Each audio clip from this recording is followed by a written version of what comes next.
இப்போ ஓரளவு வதங்கிடுச்சு. இது கூடவே நம்ம காய்கறிகள் ஆட் பண்ணிக்கலாம். நான் இன்னைக்கு பச்சை பட்டாணி, காலிஃப்ளவர், உருளைக்கிழங்கு ஆட் பண்ணுறேன். பீன்ஸ், கேரட் இருந்தாலும் ஆட் பண்ணிக்கோங்க.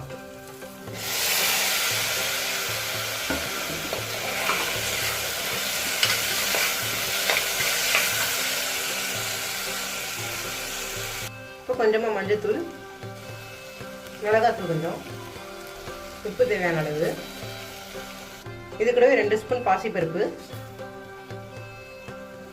1 ஸ்பூன் கடலைப்பருப்பு. இது எல்லாத்தையும் சேர்த்து நல்லா கிளறிடலாம்.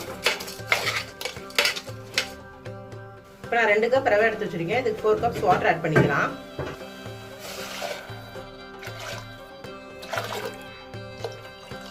தண்ணி நல்லா கொதிக்கிட்டு அது வரைக்கும் வெயிட் பண்ணலாம். இப்போ கொத்தமல்லி ஆட் பண்ணிக்கலாம்.